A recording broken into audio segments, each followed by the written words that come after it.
Confident group സ്ഥാപകനും ചെയർമാനുമായ CJ Roy ED റെയ്ഡിനിടെ ജീവൻ ഒടുക്കി. ബംഗളൂരു അശോക് നഗർ ഓഫീസിൽ വെച്ച് സ്വയം വെടിയുതിർക്കുകയായിരുന്നു. ബംഗളൂരു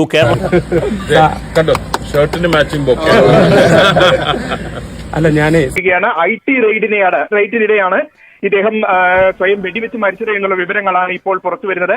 കേരളത്തിൽ ഉൾപ്പെടെ നിരവധി ഇന്നത്തെ നമ്മുടെ വിഷയം എന്ന് വെച്ചാൽ CJ റോയുടെ ആത്മഹത്യ. അതിൽ എന്തെങ്കിലും ദുരൂഹങ്ങൾ ഉണ്ടോ? എന്താണ് ഇവിടെ നടന്നത്? അദ്ദേഹം സ്വയം വെടി ഉതിർത്തതാണോ അല്ലെങ്കിൽ അദ്ദേഹത്തെ ആരെങ്കിലും തീർത്തതാണോ? നമുക്കറിയാം, ഒരു റെയ്ഡിന് വരുമ്പോഴത്തേക്ക് ആദ്യം നമ്മുടെ കയ്യിലുള്ള വസ്തുക്കളെല്ലാം വാങ്ങിച്ചു വെക്കും. അതായത് ഫോണ്, കാര്യങ്ങൾ.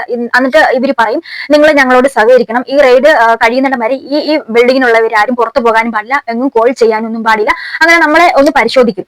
നമ്മളെല്ലാം പരിശോധിച്ചിട്ട് നമ്മുടെ കൈവശമുള്ള എല്ലാ സാധനങ്ങളും അവർ വാങ്ങിച്ചു വെക്കുകയാണ് ചെയ്യുന്നത്. പിന്നീട് എങ്ങനെയാണ് ഇദ്ദേഹത്തിന്റെ കയ്യിൽ ഒരു ഗണ്ണ് ഇരുന്നത്, അതെന്തുകൊണ്ട് ED വാങ്ങിച്ചു വെച്ചിരുന്നില്ല എന്നൊക്കെ ഒരു വളരെ വലിയൊരു സംശയമാണ്. അതുകൊണ്ടാണ് തന്നെയാണ് ഇദ്ദേഹം ആത്മഹത്യ ചെയ്തതാണോ അല്ലെങ്കിൽ ഇതൊരു കൊലമാണോ എന്നുള്ള രീതിയിൽ നമുക്കൊരു ചെറിയ സംശയം, ഇദ്ദേഹത്തെ അപകടപ്പെടുത്തിയതാണോ എന്നുള്ള ഒരു ചെറിയ സംശയം, ചെറുതല്ല വളരെ വലിയ സംശയം മുന്നിലോട്ട് വെക്കുന്നത്. ഇനി വന്നിരിക്കുന്ന ED ആൾക്കാർ തന്നെയാണോ, അതോ ഇനി മറ്റ് ആൾക്കാരാണോ ഡ്യൂപ്ലിക്കേറ്റ് ഇദ്ദേഹത്തെ വക വരുത്തണം അല്ലെങ്കിൽ തീർക്കണം എന്ന് ഉദ്ദേശിച്ചു വന്നതാണോ, ബിസിനസ് പകയാണോ, ഒന്നും നമുക്ക് വ്യക്തമല്ല. അങ്ങനെ തുടങ്ങി കുറെ അധികം സംശയങ്ങളും അതിനുള്ള കുറച്ച് ഉത്തരങ്ങളുമാണ് ഈ വീഡിയോയിൽ. നമുക്കറിയാം, കോൺഫിഡന്റ് ഗ്രൂപ്പ് എന്നുള്ള ഈ ഒരു വാക്ക് അല്ലെങ്കിൽ ഈ ഒരു പ്രസ്ഥാനത്തെ നമ്മൾ അറിയുന്നത് ഏഷ്യാനെറ്റിലെ ഐഡിയ സ്റ്റാർ സിംഗർ എന്ന പരിപാടിയിലൂടെ നമ്മുടെ രഞ്ജിനി ഹരിദാസിന്റെ വാക്കുകളിലൂടെയാണ്. Welcome back to the Idea Star Singer എന്നൊക്കെ പറഞ്ഞുകൊണ്ട് നമുക്ക് എപ്പോഴും ഓർമ്മയുണ്ടല്ലോ. അപ്പം നമുക്ക് മലയാളികൾക്ക് ഒരിക്കലും മറക്കാൻ പറ്റത്തില്ലാത്ത ഒരു പേരാണ് കോൺഫിഡൻസ് ഗ്രൂപ്പ്. അത്രയധികം ഐഡിയ സ്റ്റാർ സിംഗർ എന്ന പ്രോഗ്രാമിൽ ആ കുട്ടികൾക്ക് 50 ലക്ഷം രൂപയുടെ അല്ലെങ്കിൽ 1 കോടി രൂപയുടെ ഫ്ലാറ്റ് കൊടുക്കുന്ന ഒരു പരിപാടിയായിരുന്നു അത് വിജയികൾക്ക്.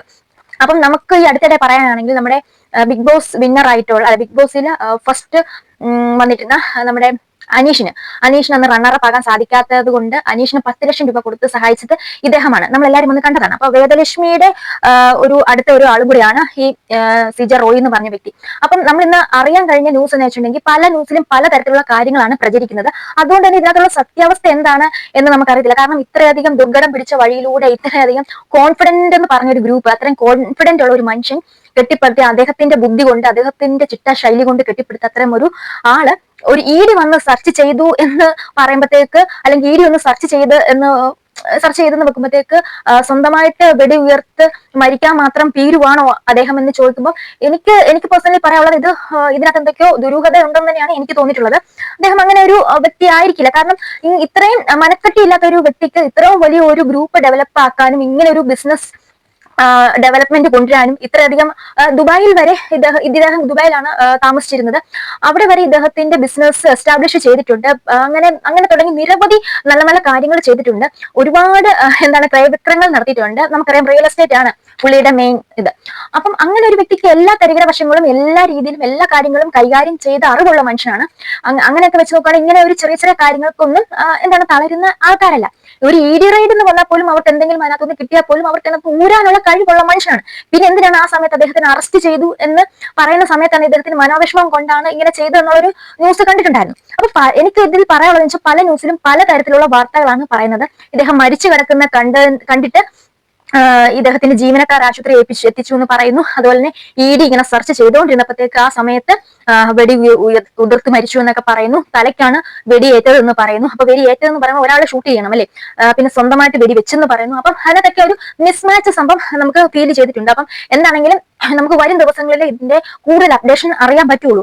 എന്തായാലും ഇദ്ദേഹം ഒരു മാസം മുമ്പ് കുറച്ച് ഇന്റർവ്യൂവും കാര്യങ്ങളൊക്കെ കൊടുത്തിട്ടുണ്ടായിരുന്നു. അപ്പൊ ആ ഇന്റർവ്യൂ ഒക്കെ വെച്ച് നോക്കുമ്പോഴും ഇദ്ദേഹം ഒരിക്കലും ഇങ്ങനത്തെ ഒരു പ്രവണത ചെയ്യാനുള്ള ചാൻസ് വളരെയധികം കുറവാണെന്ന് തന്നെ വേണം നമുക്ക് പറയാൻ. പിന്നെ അതുപോലെ തന്നെ ബാംഗ്ലൂരിൽ വെച്ചാണ് ഈ സംഭവം നടക്കുന്നത്. പിന്നെ എന്താണ് പറയാനുള്ളത്, ഇദ്ദേഹം സോഷ്യൽ മീഡിയ പ്ലാറ്റ്ഫോമിൽ നിറഞ്ഞു നിന്ന ഒരു വ്യക്തിത്വമാണ്. അതായത് ഒരു പ്രാഞ്ചേട്ടം സ്റ്റൈൽ ഉള്ള ഒരു വ്യക്തിയാണ് ഏകദേശം. അതുകൊണ്ട് തന്നെയാണ് അന്ന് മീഡിയാസിനെയും എല്ലാരെയും വിളിച്ചു വരുത്തിയാണ് നമ്മുടെ അനീഷിന് 10 ലക്ഷം രൂപ കൊടുത്തിരുന്നതൊക്കെ അല്ലെ, എല്ലാവരെയും അറിയിച്ചു തന്നെയാണ് കൊടുത്തിരുന്നത്. അത് അദ്ദേഹത്തിന്റെ അനീഷിനെ പോലെ ഒരു ആൾക്ക് 10 ലക്ഷം രൂപ കൊടുക്കുമ്പോഴത്തേക്ക് ഒരു പബ്ലിസിറ്റിയും കൂടിയാണ്, കോൺഫിഡൻസ് ഗ്രൂപ്പിന് ഒരു പരസ്യം കൂടെയാണ് അതിലൂടെ കിട്ടുന്നത്. കാരണം ആ ഒരു സമയത്ത് അനീഷ് എന്ന് പറഞ്ഞൊരു വ്യക്തി നല്ല ഹൈപ്പിൽ നിന്ന് മൊത്തം ഒരു അനുവിനല്ലായിരുന്നു ആ ഒരു പ്രൈസ് കിട്ടേണ്ടത്, തീർച്ചയായും അനീഷായിരുന്നു അതിന്റെ വിന്നർ ആകേണ്ടത്. അങ്ങനെ ഒരു കോൺട്രവേഴ്സി നിൽക്കുന്ന സമയത്താണ് ഇദ്ദേഹം ഒരു 10 ലക്ഷം രൂപ ഓഫർ ചെയ്യുന്നത്.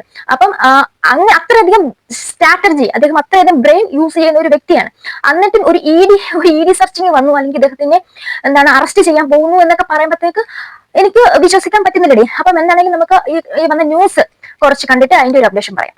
കോൺഫിഡന്റ് ഗ്രൂപ്പ് സ്ഥാപകനും ചെയർമാനുമായ CJ റോയ് ED റെയ്ഡിനിടെ ജീവൻ ഒടുക്കി. ബംഗളൂരു അശോക് നഗർ ഓഫീസിൽ വെച്ച് സ്വയം വെടിയുതിർക്കുകയായിരുന്നു. ബംഗളൂരു, കേരളം, ദുബായ് എന്നിവിടങ്ങളായി പാർപ്പിട സമുച്ചയങ്ങൾ, ഹോട്ടലുകൾ, ഹോസ്പിറ്റലുകൾ ഉൾപ്പെടെ ഒട്ടേറെ സ്ഥാപനങ്ങളുടെ ഉടമയാണ് കൊച്ചി സ്വദേശിയായ റോയ്. മൃതദേഹം നാരായണ ഹൃദയാലയിലേക്ക് മാറ്റി. വിശദാംശങ്ങൾ ബംഗളൂരുവിൽ നിന്ന് സമീർ പി മുഹമ്മദും കൊച്ചിയിൽ നിന്ന് പ്രശാന്ത്.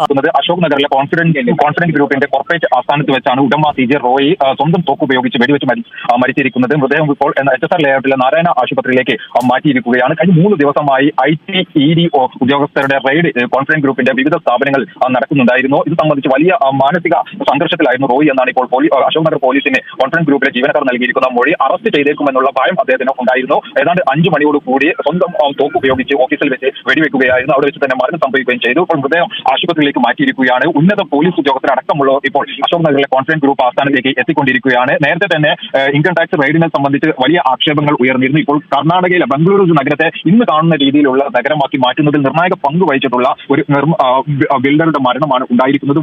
നമുക്ക് ഇപ്പൊ ഈ ന്യൂസ് കേട്ടല്ലോ. അപ്പൊ IT റെയ്ഡിനെ തുടർന്നാണ് ഇദ്ദേഹം ജീവൻ ഒടുക്കിയെന്ന് പറഞ്ഞു. അപ്പൊ എനിക്ക് ഉണ്ടായ ഒരു സംശയം എന്ന് വെച്ചിട്ടുണ്ടെങ്കിൽ ഈ IT റെയ്ഡ് എങ്ങനെ വന്നു? ആരെങ്കിലും ഇദ്ദേഹത്തെ ഒറ്റിയോ, അല്ലെങ്കിൽ ഇദ്ദേഹം ചെയ്യത്തില്ലാത്ത ഒരു കാര്യം ചെയ്തുവെന്ന് ED തെറ്റിദ്ധരിപ്പിച്ച് ഒരു റെയ്ഡിന് മുതിർന്നു? അപ്പൊ ഇദ്ദേഹത്തിന്റെ വീട്ടുകാരടക്കം അല്ലെങ്കിൽ ബന്ധുക്കൾ, അനിയനടക്കം ഇദ്ദേഹത്തിന് എപ്പോഴും നിഴലായിട്ട് ഇദ്ദേഹത്തിന്റെ അനിയൻ കൂടെ ഉണ്ട്. അപ്പം എന്തെങ്കിലും സ്വത്തിനെ കുറിച്ചോ മറ്റു ബിസിനസ് സംരംഭത്തെ കുറിച്ചോ അല്ലെങ്കിൽ ബിസിനസ് എന്തെങ്കിലും വാട്ടവർ എന്തിനെ കുറിച്ചെങ്കിലും അവിടെ ഒരു തർക്കം നടന്നോ എന്ന് അന്വേഷിക്കേണ്ടിയിരിക്കുന്നു. അപ്പം ഒരു തെറ്റിദ്ധാരണയുടെ പേരിലാണോ ഇങ്ങനെ ഒരു ED വന്നത്? അപ്പം അതിനകത്ത് മനം നൊന്നിട്ട്, അതായത് ഞാൻ ഇത്രയും ക്ലിയർ ആയിട്ട് നിൽക്കുന്ന ഒരു വ്യക്തിയാണല്ലോ, എന്നിട്ടും ഞാൻ ഇങ്ങനെ അനുഭവിക്കുന്നത്, അല്ലെങ്കിൽ ഇന്ന ആള് ഒറ്റി, അദ്ദേഹത്തിന് വേണ്ടുന്ന ഒരു വ്യക്തി അല്ലെങ്കിൽ ഇത്രയും പ്രിയപ്പെട്ടവൻ ഇങ്ങനെ ഒറ്റിയല്ലോ, ഇനി ഞാൻ എന്തിനു ജീവിക്കണം എന്ന് വിചാരിച്ച് ഇനി കൂടപ്പറപ്പുകളോ അല്ലെങ്കിൽ കൂട്ടുകാരോ കുതികാലി വെട്ടിയോ എന്നറിയത്തില്ല. അങ്ങനെ ഒരു പക്ഷേ നമുക്ക് വേറെ എന്ത് സഹിക്കാം? നമ്മുടെ കൂടപ്പറപ്പ് അല്ലെങ്കിൽ കൂടെ നിൽക്കുന്നവരോ നമ്മളെ കുതികാലി വെട്ടുക എന്ന് പറയുമ്പോൾ നമുക്കത് അൺസൈക്കബിൾ ആണ്. അപ്പം അങ്ങനെ ഇതിനകത്തൊരു ഇതുണ്ടോ, ഒരു പശ്ചാത്തലം ഉണ്ടോ എന്ന് അറിയത്തില്ല. അത് എന്റെ POV ആണ് കേട്ടോ.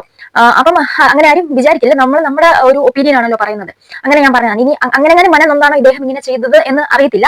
അപ്പം എന്തൊക്കെയാണ് നിങ്ങൾക്ക് തോന്നുന്നുണ്ടോ? ഇത്രയധികം ദുർഘട വഴിയിലൂടെ സഞ്ചരിച്ച് ഇത്രയധികം കോൺഫിഡൻസ് ഗ്രൂപ്പ് എന്നുള്ള ഒരു റിയൽ എസ്റ്റേറ്റ് വളരെ ഭംഗിയായിട്ട് നടത്തി അവർക്ക് ഒരുപാട് പ്രോജക്റ്റുകൾ നമുക്ക് സമ്മാനിച്ച്, സ്വദേശത്തും വിദേശത്തുമായിട്ട് ഒരുപാട് പ്രോജക്റ്റുകൾ സമ്മാനിച്ച ഒരു ആൾക്കാരാണ് കോൺഫിഡൻസ് ഗ്രൂപ്പ്. ഒരുപാട് ആൾക്കാർക്ക് അകമഴിഞ്ഞ് സംഭാവനകളും ഒരുപാട് സഹായങ്ങളും ചെയ്തിരുന്ന വ്യക്തിയാണ്. അങ്ങനെ ഒരു വ്യക്തിത്വത്തിന് ഉടമ ഇങ്ങനെ ചെയ്യുന്ന പ്രേക്ഷകരെ നിങ്ങൾ വിചാരിക്കുന്നുണ്ടോ? അപ്പൊ നിങ്ങൾക്ക് ഇതിനകത്ത് എന്താണ് തോന്നിയെന്ന് വെച്ചാൽ തീർച്ചയായിട്ടും കമന്റ് ചെയ്യുക. അപ്പൊ കൂടുതൽ അപ്ഡേഷൻ നിങ്ങളോട് അറിയിക്കുന്നതായിരിക്കും. അപ്പൊ അടുത്തൊരു വീഡിയോ കാണുന്നവരെ ബൈ.